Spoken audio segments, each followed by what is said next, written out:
Welcome to Human Behavior Lab. I'm New York, your host and observer of the fascinating patterns that shape human society. And I'm Juan, always curious about why we humans do the things we do. What are we exploring today? Today, we're examining a predictable pattern in human psychology. When economies crumble and societies face crisis, something fascinating happens in the collective mind. People turn to conspiracy theories.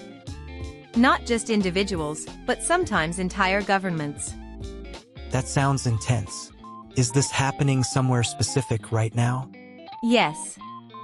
According to recent reports from Iran International, as Iran's economy continues to deteriorate, hardliners in the government are increasingly turning to conspiracy theories to explain their nation's problems.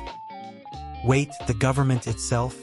Not just regular people on the internet? Precisely. This is what makes this case particularly valuable for behavioral analysis. When we typically think of conspiracy theories, we imagine fringe groups or isolated individuals. But here, we're seeing institutional adoption of conspiratorial thinking. What kind of conspiracy theories are they promoting? Various narratives that blame external forces, foreign enemies, shadowy organizations, internal traitors, for the economic collapse. The key psychological pattern here is what we call displacement of responsibility. Instead of examining internal policies or structural issues, the blame is redirected outward. So instead of looking at their own decisions or policies, they're saying, it's not our fault, it's them. Exactly. But here's what's crucial to understand. This isn't unique to Iran or any particular political system. This is a deeply human pattern. Throughout history, whenever societies face economic collapse, conspiracy theories flourish. Okay, so why does this happen? What's going on in our brains when the economy tanks? There are several psychological mechanisms at play. The first is what researchers call need for cognitive closure. This is the human desire for a firm answer to a question, and an aversion to ambiguity. Need for cognitive closure. Can you break that down a bit more? Of course. When an economy collapses, there are hundreds of complex, interrelated causes. Monetary policy, global markets, internal corruption, external sanctions, natural disasters, demographic shifts, technological disruption, the list goes on. That sounds overwhelming just hearing you list it. It is overwhelming. And the human brain doesn't like feeling overwhelmed. A conspiracy theory offers something beautiful to the stressed mind, a simple, clear explanation. It's them. They did this. One enemy. One cause. One narrative. So our brains prefer a simple lie over a complex truth? In times of stress, yes. This is called cognitive economy. The brain uses an enormous amount of energy, about 20% of your total calorie consumption. Evolution favored minds that could quickly identify threats and causes. Spending months analyzing complex economic systems wasn't a survival advantage. Quickly identifying who is against us was. That makes sense from an evolutionary perspective. But why conspiracy theories specifically? Why not just denial or optimism? Excellent question. This brings us to the second mechanism, locus of control. When people face economic hardship, they feel powerless. Prices rise, jobs disappear, savings evaporate, and they couldn't do anything to stop it. That feeling of helplessness is really awful. I've been there. It is.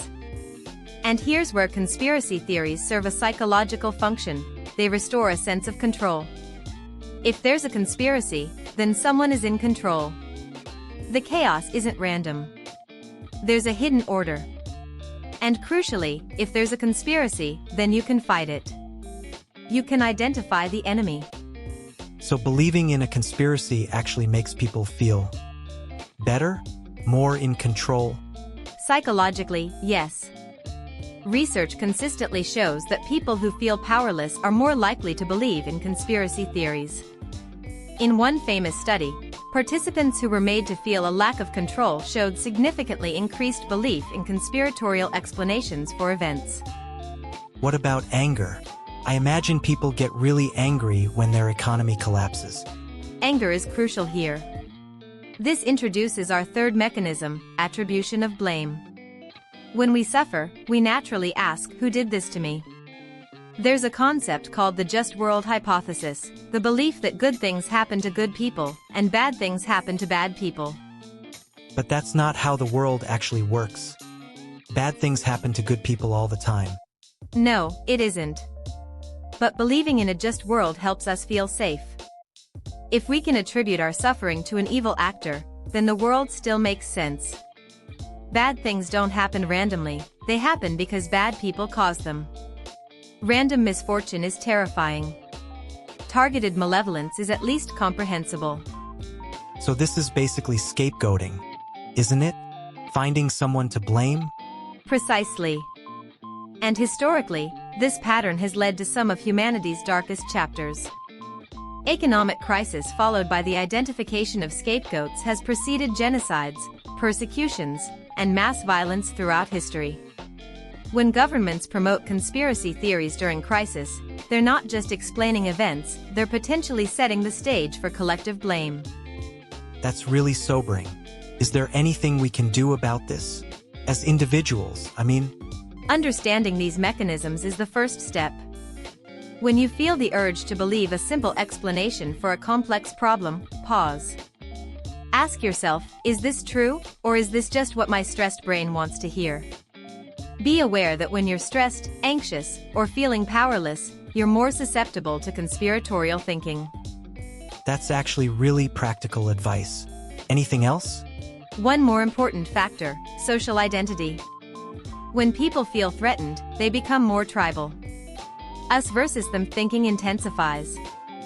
Conspiracy theories often reinforce group identity. We know the truth, they are either the conspirators or the deceived. Once a belief becomes part of your identity, changing your mind feels like a betrayal of your group. So the key is staying aware of our own psychology. Exactly. And having compassion. People who believe conspiracy theories are often suffering. They're looking for answers, for control, for someone to blame. Understanding the psychology helps us respond with empathy rather than contempt.